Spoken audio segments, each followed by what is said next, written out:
Hello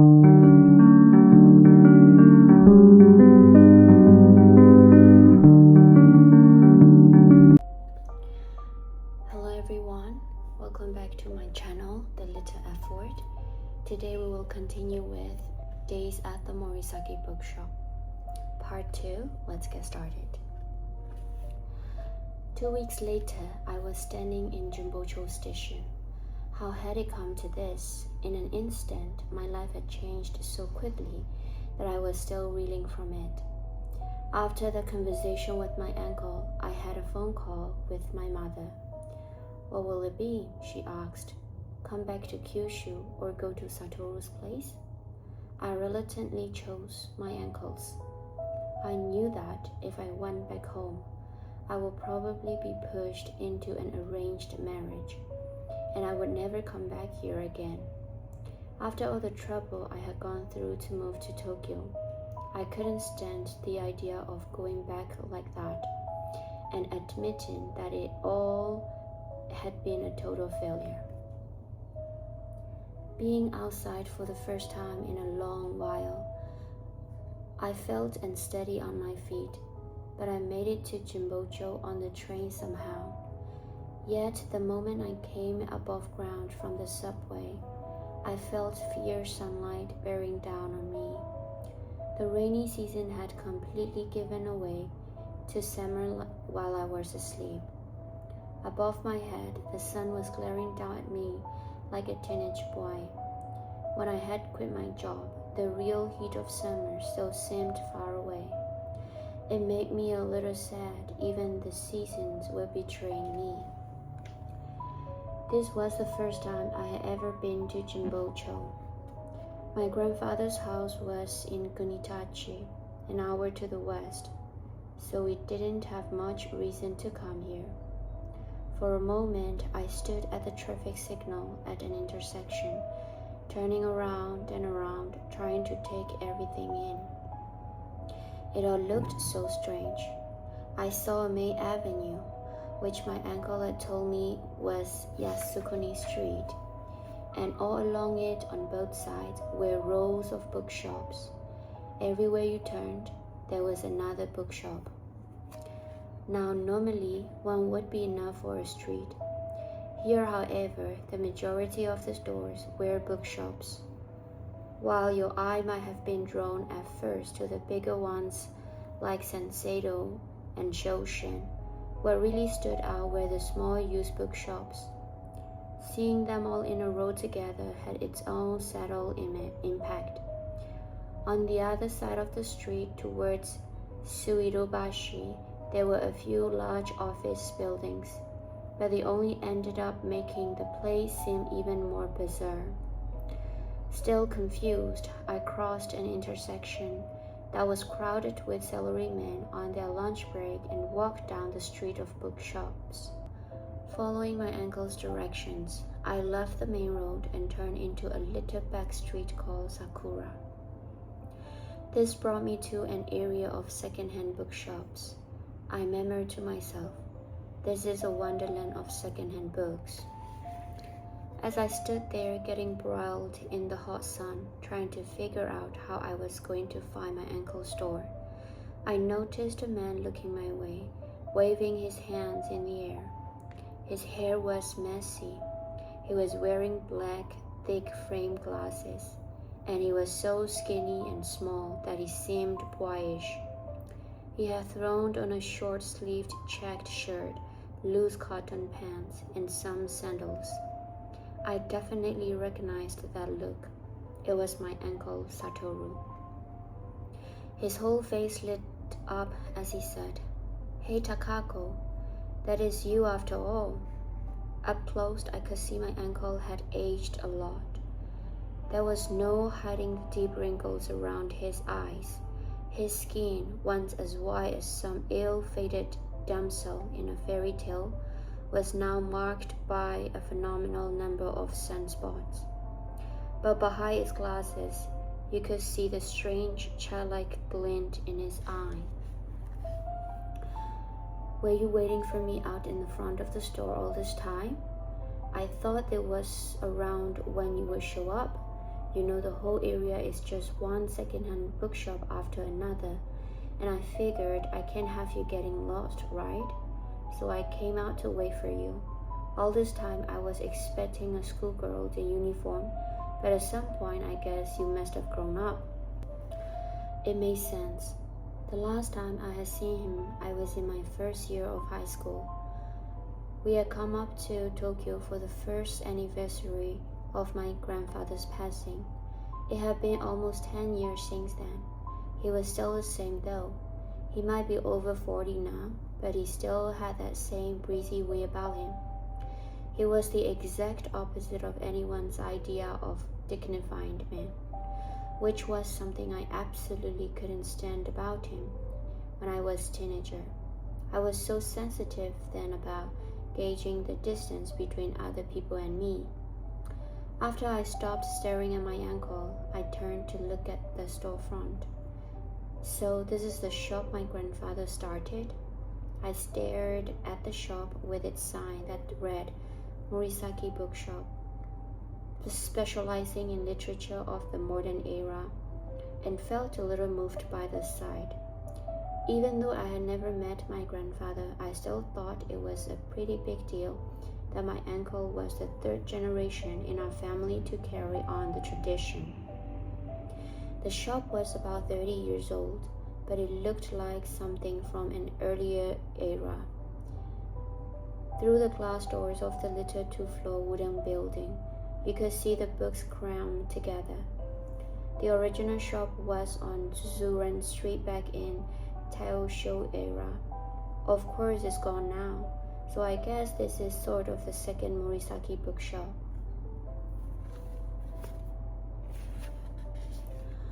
Wow. Well, come in. My uncle practically yanked my luggage out of my hands and ushered me into the shop. The instant I stepped inside, I was hit by a musty smell.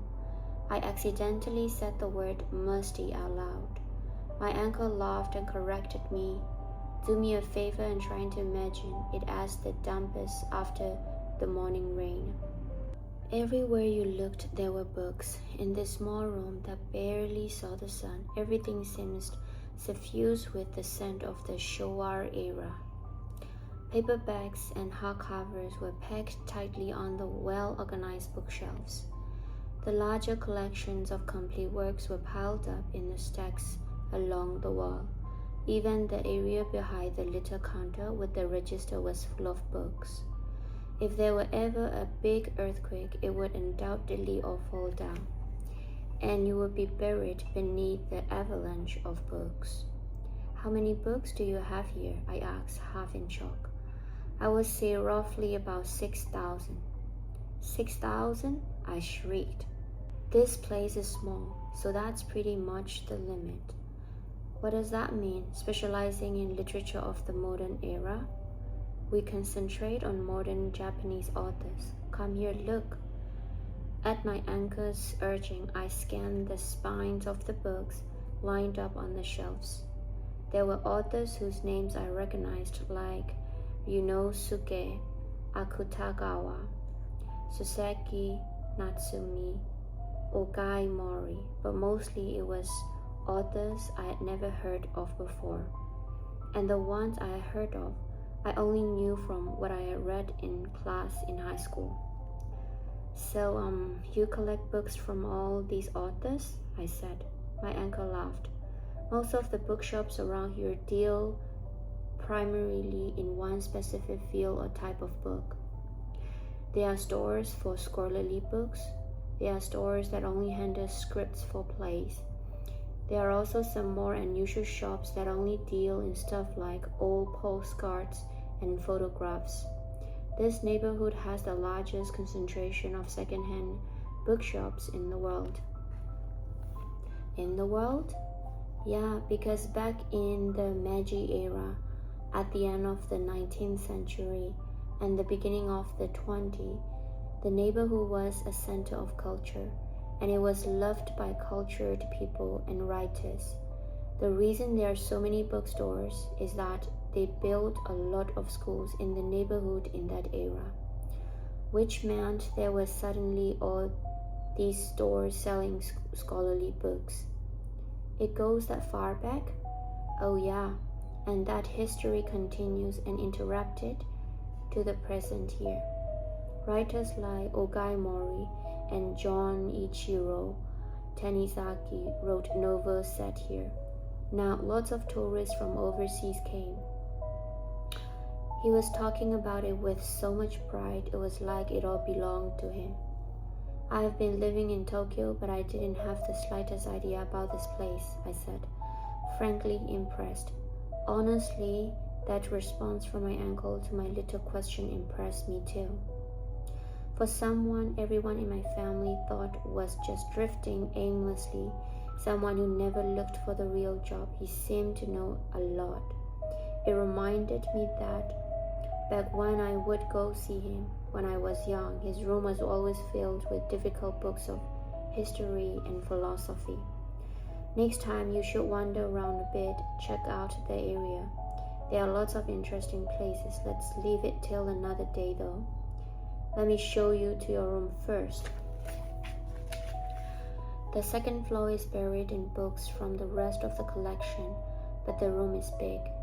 When we peeked into the room on the second floor, I almost fainted on the spot. This collection he had mentioned turned out to be towering stacks of books all over the room. There wasn't anywhere to step inside. It was a scene straight out of a sci-fi movie set in a city of a not-so-distant future. An ancient air conditioner was running full blast, but one by one drops of sweat appeared on my skin. I could hear the piercing call of cicadas somewhere in the distance. I turned to my uncle standing next to me and gave him an icy glare. What was he talking about when he said he was getting ready for me? There wasn't enough space for a mouse to stretch his legs in that room. Damned, I had meant to organize things in there before you got here, but, he said, rubbing the back of his head apologetically. You see, I threw my bag out 3 days ago. It's the bookseller's destiny, I'm afraid, but I did move half of the books over to the empty room next door. So if you just toss the remaining ones in there too, you should be all right at home. At that moment, we heard the sound of the glass door downstairs opening, and my uncle said, "Sorry about that," and ran back downstairs. I looked around the room and sighed. Toes? Them in there, he said, easy for him to say. I felt like I had been duped, but I had already broken the lease for my apartment, and I didn't have anywhere else to live. I prepared myself for the worst and started cleaning up the room. For the entire day, I waged the war against those books. I was heaving huge piles into the room next door, dripping with sweat. But if I got even the slightest bit careless, my towel or spade would collapse, struck down by an angry God. Little by little, my intense hatred for those books grew stronger. Nevertheless, by evening, I had somehow succeeded in clearing out the majority of books into an empty room. I rescued the little table that had been buried in the avalanche. In the room next door, the books were piled into the ceiling. I was a little worried that the floor might collapse, but it seemed like a sturdy enough building, so I told myself it would be okay. Then I took out the vacuum and sucked up all the dust and bits of trash that had been floating above the ground like evil spirits. Once I had wiped down the walls and tatami mats with a dust cloth, the room started to look like some place a human being might actually habitate. I was standing in the entrance to the room with my hands on my hips, surveying my book with some measure of satisfaction, when my uncle closed up the shop and came upstairs to see me. "Wow, you really clean things up. Amazing," he said. "Takako, I swear if you had been born in England in the later half of the 18th and 19th century, you could have been a brilliant maid." He went on saying more ridiculous things like that to me. Oh God, I thought I'm going to have to get along with this person. I'm tired and I'm going to bed, I said. Definitely. Take it easy. Get all the rest you need. Tomorrow morning you can help me out though, right? Once my uncle had left the shop, I got right into the bath and then crawled into my musty-smelling futon without even drying my hair. When I turned off the lights, the room suddenly fell completely silent. It was like all those books were absorbing the sound. I looked up at the dim ceiling in a daze and started feeling hopeless. Can I really stay here for a while? I don't see myself getting used to this. But it only lasted a moment. 1 second later, I was snoring. In my dream, I was an android maid living in a city in the not-so-distant future. In that neighborhood, all the buildings were made of used books. When I opened my eyes the next morning, I had no idea where I was. I looked over the alarm clock beside me. The time read 10:22. All of a sudden, I came back to the reality. Ah, I yelled and jumped out of bed. The store opens at 10. Before I went to bed, I set my alarm for 8. But at some point, it must have been turned off. Who on earth played this cruel trick on me? The culprit, of course, was me. What a mess. I've always been good at waking up on time. I have been proud of the fact that in my 3 years at the company, I never once late. But here I was in my pajamas with total bad head, hurrying down the stairs, rushing to push up the heavy metal shutter out front. As I did, the summer light poured into the room. All the stores facing the street were already open. I was clearly getting a late start. What could I do? For about a half hour, I just sat stupidly at the counter in my pajamas, half panicked, but to my surprise, no one came in. Later on, it didn't seem that anyone was going to show up. There were some people walking down the street, but they walked right by. Feeling like an idiot, I cautiously went upstairs and changed my clothes, brushed my hair, and even put on a little makeup, and then came down again. At around noon, people started to trickle in. But for the most part, they only bought the cheap 50 yen or 100 yen paperbacks.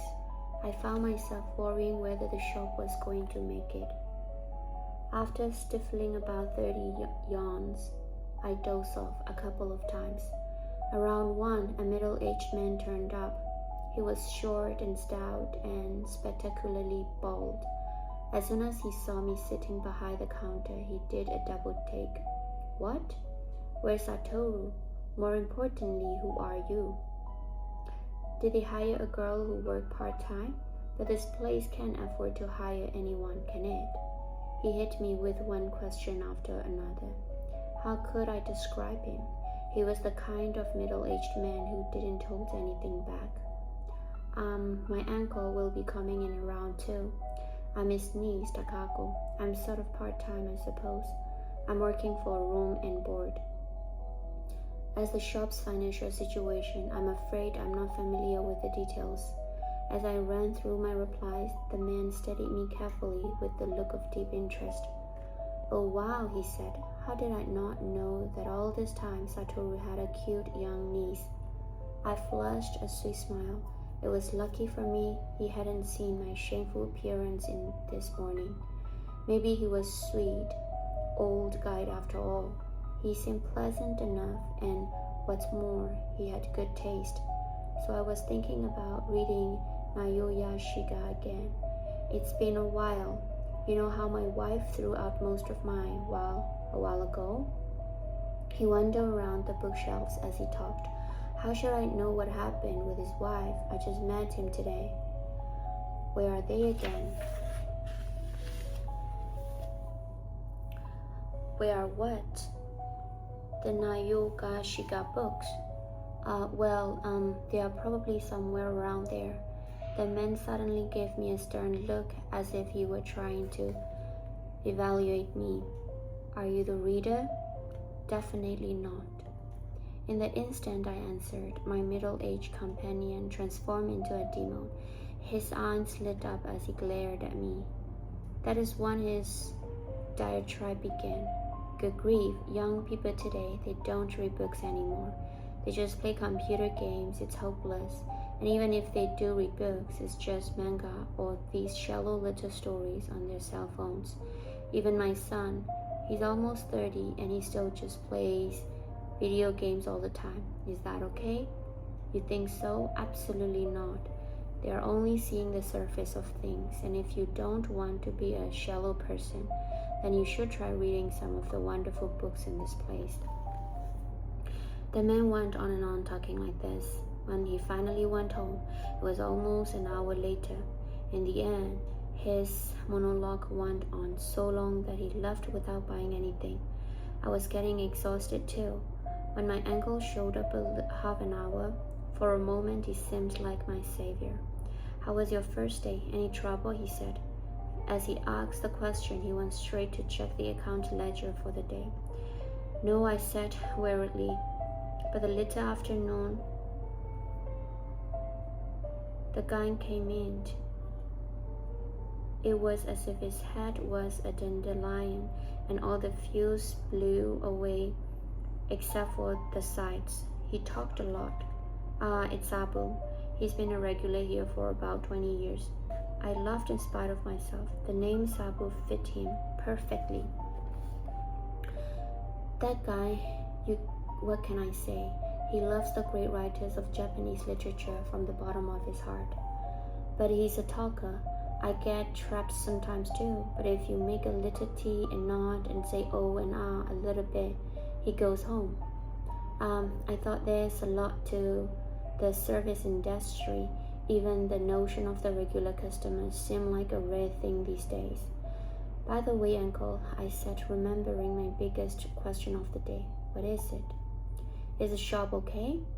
There aren't that many customers, and the people who buy books only buy the cheap ones. My uncle laughed, sounding apparently happy. That's true. These days, second books don't sell well. Back when my father was young, the second-hand bookshops did incredible business. But the situation is different now. I mean, the publishing industry wasn't like it is now, and there was no television or ever. We started selling online 6 years ago, and sometimes we sell a sought-after book that goes for a lot of money. We're making it work somehow, and we have a good number of regular customers like Sabu, who have been with us since my father's time. Takako, don't you go to the second-hand bookshops? I go to the book off sometimes. I can read manga there. These days it's just big chains like that, but in those places you're never going to find a book written by a writer from decades ago. There's no demand for it. Still, there are a lot of people in this world who love old books. There are even some girls your age. For people like that, this place is heaven. And I happen to be one of those people. I remember your room used to be filled with books. How long ago did you take over the store? It was right after my father died, so almost 10 years. But compared to the other shop owners around here, I'm just a spring chicken. They all been running their bookshops for 30, 40 years. Wow, that's amazing. It's almost beyond comprehension. Takako, you should try to read some. You can read any of the books here, he said, smiling. I just laughed. So this is the end of part 2. We will continue with part 3 in the next video. Thank you for listening. Bye-bye.